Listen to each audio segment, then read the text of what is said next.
अस्सलाम वालेकुम नाज़रीन, निशानदेही पाकिस्तान से आपका होस्ट AQ शेख। नाज़रीन, इस वक्त मैं मौजूद हूँ गुलबर्ग के एक ऐसे ऑफ़िस में जहाँ पर आपको मेरे चारों तरफ में आपको एक मिनी म्यूज़ियम जो है ना वो दिखाई दे रहा है। और मेरे लिए ये बड़ी इंटरेस्टिंग बात थी जब मैं यहाँ पर एंटर हुआ हूँ और इतना खूबसूरत ये ऑफ़िस है। और अगर आप म्यूज़ियम के हवाले से बात करें तो मैं ये समझता हूँ कि इतनी ज़बरदस्त कलेक्शन है इनके पास। तो इनसे जानते हैं कि ये शौक़ इनको कैसे पैदा हुआ और इतनी कलेक्शन कैसे इन्होंने इकट्ठी की। अस्सलाम वालेकुम सर। जी वालेकुम अस्सलाम। सर आपका नाम? मोहम्मद जमीर रज़ा। जमील साहब, माशाल्लाह मैंने ऑफ़िस का विज़िट किया और मुझे भी किसी ने बताया, आपके बड़े चाहने वाले ने, कि बड़ा ज़बरदस्त आपने ये कलेक्शन इकट्ठी की हुई है। तो ये एक्सप्लोरर den जो है इसके बारे में पहले बताएं और अपनी लाइफ के बारे में बताएं, फिर हम आगे स्टार्ट लेते हैं। ये तो 26 साल पहले मैंने इस्टेब्लिश किया था एक्सप्लोरर्स den। लेकिन शौक़ जो है, लोग कहते हैं ना कि बचपन में ही था, तो ये बचपन से ही शौक़ था। लेकिन ये है कि 80s में मैंने हाइकिंग ट्रैकिंग शुरू की, पाकिस्तान को काफ़ी एक्सप्लोर किया पैदल चल के। और उसके बाद उस वक्त तक तो मैं 5-6 मुल्क ही सिर्फ देख चुका था 80s में।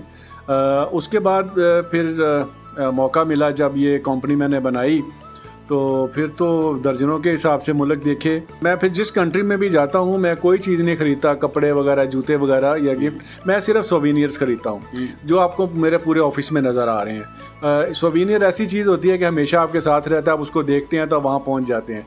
इसलिए मेरी ख्वाहिश यही होती है कि मैं जहाँ भी जाऊँ और मुझे कोई अगर गिफ्ट भी देता है मेरा दोस्त वहाँ का, तो मुझे वो सोवेनियर ही दे तो मुझे अच्छा लगता है। आप अपनी यादों के सहारे जीते हैं, आपको वो यादें आती हैं कि जनाब बिल्कुल जिस सोवेनियर के साथ आपको जो है ना अपनी लाइफ के वो खुशगवार लम्हात जो है ना आप उस तक पहुँच जाते हैं। जी बिल्कुल ऐसा ही है जी। मेरी जो कलेक्शन है अल्हम्दुलिल्लाह अल्हम्दुलिल्लाह आप लोग दूर दूर से देखने आते हैं। तो मैं समझता हूँ कि मेरी ज़िंदगी की कमाई यही है टूरिज़म के हवाले से कि मैंने ये जो कलेक्शन की है, तो इसको लोग जो है ना इससे मुस्तफ़ीद होते हैं, मुझे मुख्तलिफ क्वेश्चन करते हैं, फिर मैं उनको ब्रीफ करता हूँ कि ये चीज़ यहाँ की है। ये अच्छा सर, आपका बिज़नेस भी मेरा ख्याल टूरिज़म के हवाले से है और आपका ट्रैवल एजेंसी है ये जो है? जी मेरा ट्रैवल एंड टूरिज़म का काम है। बेसिकली मैं टूर ऑपरेटर हूँ और मैं डोमेस्टिक और इंटरनेशनल टूर्स करता हूँ और 150 डेस्टिनेशन मेरे पास इंटरनेशनल हैं, जिसमें सबसे ज़्यादा मेरी ट्रैफिक जो है, मेरे टूर्स होते हैं वो यूरोप में होते हैं, फिर फॉर ईस्ट में होते हैं, फिर अफ्रीका में है, मिडल ईस्ट में है। और उसके अलावा पाकिस्तान में मैं नॉर्थ से लेके साउथ तक, ग्वादर से लेके कुंजराब तक मैं सारे ये टूर करवाता हूँ। और अल्हम्दुलिल्लाह ये सिलसिला चल रहा है। और फैमिलीज़ के टूर्स हैं, मैं थोड़ी डिटेल बता दूँ, पिलग्रिमेज टूर्स हैं और इसके अलावा हिस्टोरिकल टूर हैं, यानी हर तरह का जो टूर है, जीप सफारीज है, ट्रैकिंग है। मुझे आपकी इस बात से मैं बढ़ाना चाहता हूँ कि हमारे जो वज़ीर-ए-आज़म हैं पाकिस्तान के इस वक्त मौजूदा, इमरान खान, तो उनका भी ये विज़न है कि पाकिस्तान टूरिज़म जो है ना वो अपग्रेड हो और लोगों को पता चले कि पाकिस्तान कितना खूबसूरत है। तो आप जैसे लोग अगर हुकूमत के साथ या टूरिज़म डिपार्टमेंट के साथ अटैच हो जाएं तो मेरा ख्याल है कि ये पाकिस्तान के लिए बड़ा असासा है। आप जी बिल्कुल ठीक है। उसकी रीज़न ये है कि हमारे प्राइम मिनिस्टर तो बहुत ज़्यादा इसमें इंटरेस्टेड हैं और हमारे जो सीनियर्स हैं या हमारे दोस्त हैं वो इस पे काम कर रहे हैं, उनका लेज़न कर रहे हैं उनके साथ। और ये है कि कैंपिंग पॉट्स बनाए इस गवर्नमेंट ने मुख्तलिफ़ जगहों पे, 2 मैन 4 मैन। इसके अलावा इन्होंने कहा वज़ीर-ए-आज़म साहब ने कि हम आपको 5 न्यू डेस्टिनेशन देंगे, उसके ऊपर काम हो रहा है, जिसके ऊपर जीवानी के करीब वाइट सैंड बीचेज़ हैं, वहाँ पे ये रिजॉर्ट बना रहे हैं with the collaboration of Malaysian government. इसके अलावा फिर इन्होंने बहुत सारी रोड्स बनाए हैं नए डेस्टिनेशन वो तक पहुंचने के लिए। कुमराट को इंट्रोड्यूस इन्होंने वज़ीर-ए-आज़म ने करवाया और अब देखें कि कुमराट में हम चले जाए तो आपको जगह ही नहीं मिलती। जी बिल्कुल, बड़ी इस वक्त ये पिछले 2 सालों से लोग कुमराट वैली को बड़ा पसंद कर रहे हैं। जी बिल्कुल, पहले नहीं पता होता, पहले हमें हाइकर ट्रैकर्स हमें तो पता होता था, लेकिन आम लोगों को तो बेचारों को पता ही नहीं था कि ये कुमराट वैली क्या है, जहाज़ बांडा क्या है, तकी बांडा क्या है, ये सारे अब लोगों को पता है। अच्छा सर, कैसा लगता है जब आप ये मुझे आपसे बात करते हुए ना, तो आई एम सो एक्साइटेड क्योंकि मैं खुद भी पाकिस्तान का तकरीबन पाकिस्तान को देख चुका हूँ और अल्लाह सुब्हाना ताला ने मुझे भी कोई 13-14 मुल्क दिखा दिए। तो मैं ये समझता हूँ कि ये बड़ा इंटरेस्टिंग शोबा है आपका। हम तो खैर कंपनियों के साथ जाते हैं। तो आप मुझे ये बताएं, जिस वक्त आप लोग किसी फैमिली गैदरिंग को इकट्ठा करते हैं तो उसको हैंडल किस तरह करते हैं इतने लोगों को आप? मतलब अगर आप किसी कंपनी को आप देते हैं तो उसमें 50, 60, 70 लोग या 100 लोग होते हैं, तो ये बड़ा एक आपके लिए टफ़ टाइम होता होगा। एक्चुअली ऐसे है कि अब तो खैर एक्सपीरियंस हो गया है। दूसरी बात यह है कि जिस तरह मैं यहाँ टूर ऑपरेटर पाकिस्तान में बैठा हूँ, इसी तरह हमारे अदर कंट्रीज़ में हमारे जो वेंडर्स हैं वो वहाँ पे बैठे हुए हैं। हम उनके साथ कोलैबोरेशन करते हैं, उनको हम सारा बताते हैं कि ये जगह हमने विज़िट करनी है, ये सर्विसेज हमें रिक्वायर्ड हैं, वो हमें पर पर्सन के हिसाब से बता देते हैं कि आप इतने पैसे पे करो, हम आपको एयरपोर्ट से लेंगे। एयरपोर्ट से लाइक अभी मैं हॉलैंड गया हुआ था, तो हॉलैंड से उन्होंने पिक किया है उधर से एयरपोर्ट से, और एयरपोर्ट तक सारा किया है। तो इसलिए हमें पता नहीं इतना, वो हमें टेंशन नहीं होती। वहाँ के जो उनके गाइड्स हैं वो हमारी हेल्प करते हैं। अभी रिसेंटली एक बड़ी मशहूर वो कैनेडियन जो है रोज़ी गब्रिएला, जो इसने पूरे पाकिस्तान का मोटरसाइकिल पे विज़िट किया, तो इससे पाकिस्तान का बड़ा सॉफ्ट इमेज जो है ना वो नज़र आया दुनिया में। तो मुझे ये बताएं कि इस वक्त फॉरेनर्स क्यों नहीं हमें नज़र आते पाकिस्तान में, जैसे कि अदर्स कंट्रीज़ में बहुत ज़्यादा फॉरेनर्स जाते हैं, कि पाकिस्तान में अब ना कोई दहशतगर्दी है, बड़ा पुरअमन मुल्क है, इतना खूबसूरत है, तो किसकी क्या वजह है? पहले सबसे तो ये है कि अभी तो कोरोना की वजह से नहीं आ रहे। अभी 1.5-2 साल हुए हैं कोरोना की वजह से नहीं आ रहे। उससे 6-7 साल पहले तक लॉ एंड ऑर्डर की सिचुएशन थी। मेरा जो लास्ट टूर, मेरी कॉन्फ्रेंस थी, पोलैंड में गया हुआ था, वहाँ से मुझे ग्रुप मिला 20 लोगों का, वो मैंने सारी उसकी बुकिंग करवा दी, सब कुछ करवा दिया, और हमारे इस्लामाबाद मैरियट होटल में ब्लास्ट हो गया, और उन्हीं का सफ़ीर जो है ना वो और वहाँ पे वो कत्ल हो गया, या जो भी है मारा गया। अब उसमें वो कैसे आते, वो कैंसिल हो गया।